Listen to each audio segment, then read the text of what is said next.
तो इस डिवाइस की मदद से भाई आप हैवी से हैवी हीटर्स की कॉइल को कंट्रोल कर सकते हो, मतलब वेरिएबल की तरह। तो स्विच का चक्कर ख़त्म कर देंगे आज के वीडियो में आपके लिए। और भाई देख रहे हो कितना मस्त चल रहा है, मतलब इससे आप इसकी हीटिंग को कम और ज़्यादा कर सकते हैं। और देन अभी फ़िलहाल पंखा नहीं लगा हुआ है, इसलिए ऑटोमेटिक तरीके से ये खुद ही हीट हो गए, कट ऑफ कर देगा। तो ये कट हो गया। देन अब आपको एक हैलोजन बल्ब को चला के दिखा रहे हैं, जिस 500 वाट का हैलोजन बल्ब है। इससे भी आप एक हीटर बना सकते हो बढ़िया सा, मतलब हीटिंग को कंट्रोल कर सकते हो, तेज़ धीमा। और ये जो रोशनी थोड़ी सी मतलब आपको डिम और फास्ट लग रही है, वो एक्चुअली इतना ज़्यादा ब्राइट हो रहा है कि कैमरा ऑटो फोकस हो रहा है, तो इसलिए आपको समझ में नहीं आ रहा होगा। देन यहाँ पे 1200 वाट की आपको ड्रिल मशीन भी चला के दिखा रहे हैं, मतलब कि इसका आरपीएम देखो आपकी कितना मस्त, आप जितना चाहे तेज़ और धीमा कर सकते हो। तो ये डिवाइस यहाँ तो आपके काम आएगा ही। और गर्मियों में आपके यहाँ पे बड़ी सी बड़ी मोटर्स को कंट्रोल करने में, मतलब 2000 वाट की मोटर होगी तो भी कंट्रोल हो जाएगी। और आपके लिए क्या कहते हैं, फ़ैन वैन का जो आपका रेगुलेटर होता है, मतलब कूलर का, उसमें भी आप इसको आराम से लगा सकते हो। देन यहाँ पे आपको एक कटर मशीन, मतलब ग्राइंडर मशीन भी लगे हाथ चला के दिखा रहा हूँ। और यहाँ पे आप देख रहे हो कि मतलब इसका कितना आराम से आप स्पीड कम और ज़्यादा हर एक चीज़ को, मतलब जैसे आप चाहे वैसे कंट्रोल कर सकते हैं, बिल्कुल बिंदास तरीके से। और यहाँ पे मैंने इसको धीमा करके रखा हुआ है। और चक्री अली बाबा की तरह मैं भी इसको पढ़ के दिखा रहा हूँ। ये चीज़ आप घर पे ट्राई मत करना, बट आपको यहाँ सिर्फ आरपीएम दिखा रहा हूँ कि कितने स्मूथ तरीके से ये पूरी मशीन काम करती है। मतलब इस रेगुलेटर को आप बना सकते हो बहुत ही कम कॉस्ट, मतलब 100-150 रुपये की कीमत में मात्र। तो चलिए स्टार्ट करते हैं वीडियो को। हेलो दोस्तों, नमस्कार। DIY क्रिएटर किंग में आप सभी का स्वागत है। तो ठंडी आ चुकी है भाई, और गर्मी जा चुकी है, ये तो हमको भी पता है। तो ये चश्मा हमारे लिए इसलिए लग गया है क्योंकि हमारे दोनों फोकस खराब हो गए आंखों के, तो कुछ दिन के लिए लगेगा। तो फिलहाल परेशानी ये थी कि ये हमारे पास था हीटर का कॉइल भाई, जो रूम हीटर होता है उसी का कॉइल है, और ये 2000 वाट का होता है। परेशानी ये है कि इसका आए दिन स्विच हमारा जो है ये उड़ जाता था। और हम भी आपके लिए ठंडी में कुछ हीटर बनाना चाहते थे, और हम चाहते हैं कि इस मैनुअल स्विच को, जो कि आए दिन फूका रहता है, इसको हटाएं। तो उसके लिए हमने बना दिया आपके लिए एक बहुत ही खूबसूरत सा निंजा सा डिवाइस। जैसे कि हमेशा बताते हैं आपके लिए कि हम निंजा डिवाइसेस रखते हैं, वैसे ये बहुत हाई पावर का डिवाइस है। डेमो में आपको तो मैंने वीडियो का स्टार्टिंग में ही दिखा दिया कि इससे आप ड्रिल मशीन, कटर मशीन और हैलोजन बल्ब्स भाई सब कुछ चला सकते हो, और साथ में ऐसे पावरफुल हीटर्स भी। तो चलिए बिना देरी के बस स्टार्ट करते हैं इसको बनाना। छोटा सा वीडियो है पर बहुत काम आएगा, हर सीजन में काम आएगा, मल्टीपर्पज आइटम। गर्मी के टाइम पे कूलर के लगा के अब कूलर की स्पीड को कम ज़्यादा कीजिएगा, और ठंडी में भाई हीटर ब्लोअर में लगाइए और वहाँ पे भी कम ज़्यादा कीजिए। तो चलिए बिना देरी किए बस स्टार्ट करते हैं वीडियो को। वीडियो पे नए हैं तो प्लीज़ वीडियो को लाइक और चैनल को सब्सक्राइब अभी से कर लीजिए, और चलिए स्टार्ट करते हैं वीडियो।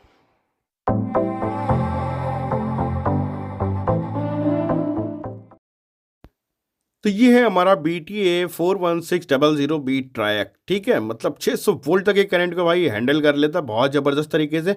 बट इसको लॉन्ग लास्टिंग अगर चलाना है आपको और ये ख़राब ना हो जल्दी, तो उसके लिए आपको चाहिए ऐसा हीट सिंक। थोड़ा इससे बड़ा भी लगा लोगे आप तो कोई इशू नहीं है, बट मेरे पास जो पड़ा हुआ था उसका हमने इस्तेमाल कर लिया। और हीट सिंक पे सबसे पहले सिलिकॉन पेस्ट लगा रही है, नहीं मिलता है भाई तो कोलगेट भी लगा लो, जो कि हमने लोगों से सुना है। बट कुछ भी ना मिले तो भी कोई इशू नहीं है, बस इसको आपको अच्छे से टाइट करना है। भले ही एल्युमिनियम फॉइल लगा के आप टाइट करो, ताकि ये हीट ना हो और आराम से ठंडा हो जाए, ठीक है। इसके पिन आउट दिखाई दिए हैं और इसको टाइट करते हैं। मतलब पहला पिन हमारा A1, फिर दूसरा A2 और लास्ट वाला गेट होता है। और ये DB4 हमारा डायक है, ठीक है। इसका एक्चुअली काम ये होता है, इसका कोई पोल नहीं होता फिलहाल डायोड की तरह, मतलब पॉजिटिव निगेटिव नहीं होता। बट ये एक लिमिट के बाद का जो करंट होता है, जैसे 40 वोल्ट का हुआ या 30 वोल्ट का, तो उसके बाद की करंट को ये ऑटोमेटिक पास करता रहता है जैसे जैसे चार्जिंग इस पर बढ़ती है लोड, मतलब। देन यहाँ पे हमारा 105J एक PF कैपेसिटर है। इसका नंबर मिट गया था तो हमने ऐसे लिख दिया, फिलहाल हमको भी सही से याद नहीं था। बट 105J या फिर हमारा क्या कहते हैं 100 NF, ऐसे 2-4 टाइप के PF इस पर आराम से आप लगा सकते हो और आराम से चलेगा। ये सिर्फ स्विचिंग का काम करता है, इस ट्रैक को स्टार्ट करने के लिए। तो ये वन पॉइंट पे एक और एक, मतलब हमें एक लेग लगा देना है। दूसरा हमारा जो इसका डायक है, डायक के एक साइड पे लगा लेना है। डायक बताया जब ये कैपेसिटर फुल चार्ज होता है तो जो पल्स चार्जिंग के बाद जो करंट निकलता है वो गेट को पास करता है रुक रुक कर, तो इसलिए स्टेबिलिटी के साथ चलता है। और ये 1 वाट 2 वाट का आपको जो भी मिलता है, एक 10K का रेजिस्टेंस ले लेना है। इसको हम लगाएंगे अपने A2 पिन पे, ठीक है। और हमारा PF कैपेसिटर जो है, सबसे चीज़ मेन चीज़ 400 वोल्ट के नीचे का नहीं लीजिएगा। 400 वोल्ट के ऊपर होगा चलेगा, बट 400 वोल्ट चाहिए कम से कम, ठीक है। इसको अगर स्मूथ चलाना है तो हमारे रेजिस्टेंस का एक सिरा ओपन है, और देन हमारा कंडेंसर का, मतलब जहाँ डायक जुड़ा हुआ है, तो वहाँ पे हम ये लगा रहे हैं वेरिएबल पॉट। यहाँ पे 470K का आप लगा सकते हो, 500K का लगा सकते हो, 300 भी लगाओगे तो ठीक चलेगा, बट 470 बेहतर रहेगा, या 600 के लगा लो, सारे बढ़िया चलेंगे। तो कोशिश करना है आपको 450 के ऊपर लगाने का। तो 1 नंबर 2 नंबर पिन हमने शॉर्ट कर दिए, देन हमारा लास्ट वाला जो था डैक के एक साइड में लगा दिया, और ये डायरेक्टली हमारा रेगुलेटर हो गया एकदम रेडी। और ये हमने एक नॉर्मल सा आपको कनेक्शन दिखाया हुआ है यहाँ पे कि एक स्विच बोर्ड पे कनेक्शन कैसे जाता है, ठीक है। अब ये इधर हमने 2 तार एक्स्ट्रा इसलिए निकाले, यहाँ पे हम वोल्ट मीटर लगा देंगे ताकि आपको वोल्टेज भी लगे, चेक करके दिखा सकें। तो यहाँ पे वोल्ट मीटर ये ग्रीन वाला हम कनेक्ट करेंगे, बट हम यहाँ पे समझ लीजिए फेस वाली लाइन को कट कर रहे हैं। फेस न्यूट्रल का इशू नहीं है, आप किसी पे भी लगा सकते हो, बट यहाँ पे मान के चलिए हमने फेस लाइन को कट किया और ये दोनों तार हमारे अलग हो गए। अब ये डायरेक्टली स्विच है हमारा, ठीक है। आप स्विच लगाना होगा तो ऑन ऑफ हो जाएगा, और हम यहाँ पे ये सिस्टम लगा रहे तो इससे होगा। तो A1 पे हमको इनपुट देना रहता है, मतलब इन दे देना है जो इसका मेन लाइन आ रहा है, ठीक है। A1 पे हमने दे दिया, अगर ये हम A2 पे भी दे देंगे तो कोई इशू नहीं होगा भाई, ये वैसे ही तब चलेगा तब भी, ठीक है। तो A1 पे कनेक्शन हमें देना है मान लो इन, और A2 से हम आउटपुट ले लेंगे इसका उठा के। जैसे कि हमारे ट्रैक में T1 T2 होता है ना, ठीक उसी तरीके से यहाँ A1 A2 है, बस इतना ही छामता मैं। तो ये हमारा पूरा सेटअप बन के बिल्कुल रेडी हो गया। बैक साइड में आ रहे हैं, यहाँ से आगे से कनेक्शन हो नहीं पा रहे थे, तो बैक साइड से यहाँ पे हम अपने ट्रैक का कनेक्शन, मतलब ट्रैक पे कनेक्शन दे रहे हैं उठा के बढ़िया A2 पे। तो ये हमारा आउटपुट है, और जो नीचे एक्स्ट्रा वाला सिंगल लेग हमारा गया हुआ है ना, मतलब सिंगल वायर जो जा रहा है सीधा स्विच में, वो हमारा न्यूट्रल है। तो फेस हमने यहाँ से पास करा लिया A1 और A2 से, और देन इसका काम खत्म, और हमारा हिटसिंग भी अपना काम करने के लिए तैयार है। तो यहाँ पे पूरा सेटअप रेडी है। देन अब इसको चलते हैं आगे, काम करते हैं। आगे का काम ये है कि इस पर वोल्ट मीटर लगा रहे हैं, उसकी कोई ज़रूरत नहीं है लगाने की, बट तसल्ली के लिए आप लगाना चाहो तो यहाँ पे लगा सकते हो। बिना लोड के ये वैसे फिलहाल टेस्टिंग अच्छा नहीं दिखाता, तो लोड के साथ ही लगाना है इसको भाई। तो हमारा पूरा डिवाइस बन के एकदम झमाझम रेडी है, और इस पे हमने ये वोल्ट मीटर लगाया था। आपको एक जानकारी पहले से दे रहा हूँ, किस टाइप के डिजिटल वोल्ट मीटर, इस पे क्या किसी भी फैन रेगुलेटर पे डायरेक्ट मत लगाइएगा, मतलब जब तक इसके ऊपर कोई भी लोड कनेक्टेड ना हो, नहीं तो भाई ये बार बार खराब हो जाएगा। मेरे ऑलरेडी 2 लग चुके हैं, ठीक है। और ये सर्किट की प्रॉब्लम नहीं है एक्चुअली, इसमें जो कंडेंसर लगा होता है ना, पीएफ हमारा जो लगा होता है, जब इसके ऊपर कोई भी लोड, मतलब जीरो भी लोड नहीं होता, तो ये बहुत हाई वोल्टेज बनाने लगता है, तो इस पे थोड़ी सी दिक्कत होती है। फिलहाल ये सब जिंदा है। तो चलिए हम अपनी सारी मशीनों को, अपने ग्राइंडर मशीन को, ड्रिल मशीन को, हीटर कॉइल को, फिलहाल इसमें ऑटो कट लगा रहता है इसलिए हीट होते ही ये बंद हो जाएगा, और अपने हाइलोजन बल्ब को, सारी चीज़ों को मस्त सा कनेक्ट करते हैं, और बारी बारी से आपको पूरा डेमो करके दिखाते हैं। तो चलिए स्टार्ट करते हैं डेमो।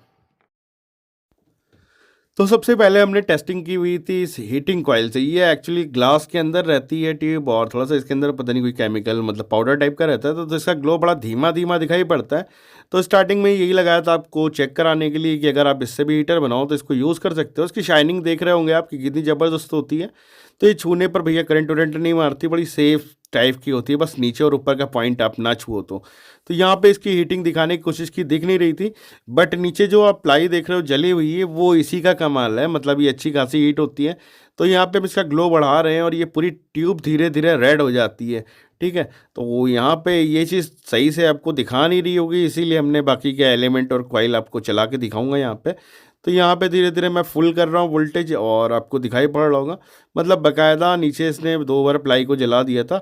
और ये देखने में भले ही बहुत लाइट कलर की जल रही है, पर हीटिंग इसकी भी अच्छी खासी होती है भाई। 400 वॉट का होता है, मतलब एक एक रॉड ये जो होता है, तो इससे भी आप बढ़िया सा हीटर चाहे तो बना सकते हो। और इसमें स्विच लगाने की कोई ज़रूरत नहीं हो, देखिए नीचे सुलगा दिया प्लास्टिक उसने, मतलब लकड़ी सुलग गई। देन अब चलते हैं इसको निकालते हैं, फिलहाल हैलोजन पे चेक कराते हैं।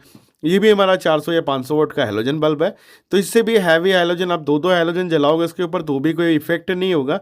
और ना ये ट्रैक आपका हीट होता है भाई एकदम सामने, मतलब ये हमने अपने पुराने वाले चैनल में बहुत पहले, 1 साल पहले ही बना के यूज़ किया हुआ था, तो उसी के अकॉर्डिंग है। तो वोल्ट मीटर को जब चलने वाले का करंट मिलता है तो वोल्ट मीटर स्टार्ट होता है।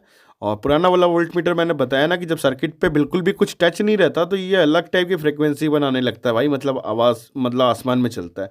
तो यहाँ पे मल्टीमीटर से चेक करना चाहिए था हमने, बट वोल्ट मीटर से किया तो वोल्ट मीटर ख़राब नहीं हुआ, बट थोड़ा सा उसमें से जैसे लग रहा था कि वो हीट हो रहा हो, मतलब धुआं आ रहा था वोल्ट मीटर से, तो हमने निकाल दिया था फिलहाल तसल्ली के लिए। और यहाँ पे लगा दिया था, जब आप इसके ऊपर लोड लगा के रखोगे, मतलब वो हल्का भी लोड रहेगा तो कोई इशू नहीं देता, मतलब जरा सा भी लोड इस पर कनेक्ट होना चाहिए, मेरा कहने का मतलब फ्री नहीं होना चाहिए। और यहाँ पे कैमरा ऑटो फोकस हो जा रहा होगा, ये जो फ्लिकरिंग ये सब चीज़ें दिख रही हैं, ये ऑटो फोकस से हो रही है कि बल्ब बहुत हाई ग्लो कर रहा है हमारा यहाँ पे, ठीक है। तो इसका ब्राइटनेस आप बढ़िया ऐसे मस्त कम करोगे तो ठीक है, ज़्यादा करोगे तो ठीक। तो अपने हिसाब से एकदम ज़ीरो से लेके समझ लो आपकी 220 वोल्ट को आराम से कंट्रोल कर सकते हैं। तो यहाँ पे एक बार मैं आपको चला के दिखा रहा हूँ। तो ये स्पीड में फ़िलहाल तेज़ी से ऑन ऑफ कर दिया है यहाँ पे, इसका भी काम खत्म। तो कैमरा ऑटो फोकस हो रहा है, अब कैमरा ख़राब हो जाएगा भाई, ज़रूरत से ज़्यादा ही रोशनी कर रहा है। तो इसको करते हैं किनारे, आप दूसरी मशीनरी आपको लगा के दिखाते हैं। तो ये हमारा हीटर वाला जो कॉइल होता है, ये हीटर का कॉइल है। हीटर का कॉइल मतलब जो रूम हीटर लगे होते हैं वही। तो ये रेड वाले जो दोनों वायर देख रहे हो, 1,000 वॉट के होते हैं एक्चुअली, और ये जो ब्लू वाला है ये कॉमन होता है। तो हमने रेड वाले दोनों मतलब 2,000 वॉट एक साथ कनेक्ट कर दिया और इसको सिस्टम को लगा रहे हैं। और इसी में हमारा ऊपर छोटा सा कट ऑफ लगा रहता है, मतलब ऊपर आपको थर्मोस्टेट लगा रहता है इस कॉइल के अंदर ही। तो ब्लोअर चलता रहता है तो ये लगातार बंद नहीं होता, बट ऐसे मैं स्टार्ट करूँगा तो जल्दी से ही गर्म हो जाएगा, तो ये कट ऑफ कर देगा। तो इसलिए मत सोचिएगा कि सर्किट ख़राब हो गया। मैं आपको दोबारा भी चला के दिखा देता अगर आपको देखना हो। वैसे भी आपको वोल्ट मीटर का देखिएगा ना, मीटर की रीडिंग चल रही होगी। तो रीडिंग नहीं बंद हुई इसका मतलब हमारा मशीन नहीं ख़राब हुआ। और स्टार्टिंग में आपको दिखाई दिया था पूरा, बट ये ठंडा होगा फिर से स्टार्ट होगा, बड़ा टाइम टेकिंग हो जाएगा। तो यहाँ पे शॉर्टकट में आपको दिखा रहा हूँ, और आप बना के खुद देखोगे तो आपको आइडिया लग जाएगा कि बिल्कुल झमाझम है। तो आप देखिएगा अभी कट ऑफ जैसे ही करेगा ऊपर छोटा सा ब्लिंक दिखाई पड़ेगा, और ये देन कट कर गए। यहाँ पे देखिए हमारा थर्मोस्टेट लगा होता है और मीटर अभी भी चल रहा है, इसका मतलब हमारा रेगुलेटर बिल्कुल टन टन है, कोई इशू नहीं है उसमें।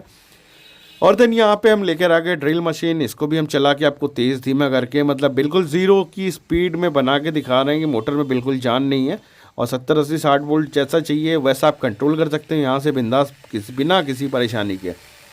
तो यहाँ ड्रिल मशीन का भी हमारा सेटअप पूरा कंप्लीट, ये चेक करा दिया आपको। जितनी चाहिए उतनी तेज़ करिए, रॉकेट की तरह चलाइए मशीन को, या भाई ज़मीन में से मतलब निकाल ले जाओ, पंखे लगा के उड़ा ले जाओ इसको। तो जितना अच्छे से ये कंट्रोल करता है रेगुलेटर मैं बता नहीं सकता, इसको खुद बनाओगे आप तो समझ में आ जाएगा। देन ये हमारा बॉश का कटर मशीन है भैया, इसको भी हम लगा रहे हैं इसके ऊपर, और आपको दिखाते हैं कि ये भी आसानी से कंप्लीट मतलब चलती है। तो इसमें आराम से, अब समरसेबल पे तो फिलहाल कोई ज़रूरत नहीं है, बट एसी मोटर कोई भी आप लगा के इस पर अच्छे से कंट्रोल कर सकते हो। और हीट सिंक और अपने ट्राई की क्वालिटी पे अगर आप ध्यान देंगे तो ये हैवी से हैवी लोड को आराम से चला लेता है। और जैसा कि मैंने बताया कि इसका लोड अगर आपको और बढ़ाना हो तो कुछ नहीं करना, पैरेलल में आपको, पैरेलल का मतलब A1 करके टू A2 करके, मतलब दो दो ट्रैक आप एक साथ लगा सकते हो, मतलब पहला दूसरा तीसरा जो पिन है उसको एक साथ। और ये प्लेट मैंने ऐसे ही पलट के दिखा दी थी कि लोड देखिए मतलब कितना धीमा करके रखा हुआ है। और ये चीज़ आप घर पे करके कोशिश नहीं करना ट्राई करने की, पकड़ने की ऐसे। यहाँ पे बस मुझे पता था इसलिए मैंने कर लिया, मतलब होता नहीं कि सपेरा जानता है ना कि सांप को कैसे पकड़ना है वाली बात, जिस तरीके से इलेक्ट्रिशियन भाई फेस पकड़ लेते हैं, और बस वैसे ही वाला चक्कर है। तो ये सब चीज़ें आप घर पे नहीं कीजिएगा, इसको किसी अच्छे से पीसीबी बना के सेट कीजिएगा। इलेक्ट्रॉनिक्स है तो बिजली से कभी खिलवाड़ नहीं करना चाहिए। तो चलिए आगे करते हैं। तो हर मशीन का डेमोस्ट्रेशन करके आपको दिखा दिया। तो बहुत ही यूनिक और पावरफुल डिवाइस है, और अगर इसको और पावरफुल आप करना चाहते हो तो इसमें जो हमारा ट्रैक लगा हुआ है इसको आप डबल कर लो, वो भी पैरेलल में, और सेम सर्किट पे आप दो लगा दो तो इसकी वोल्टेज डबल हो जाएगी जस्ट। तो बस ऐसे ही है। तो वीडियो यही तक था, वीडियो अच्छी लगी हो तो वीडियो को लाइक और चैनल को सब्सक्राइब। तब तक अपना और अपनी फैमिली का ख्याल रखिए। Take care, bye bye.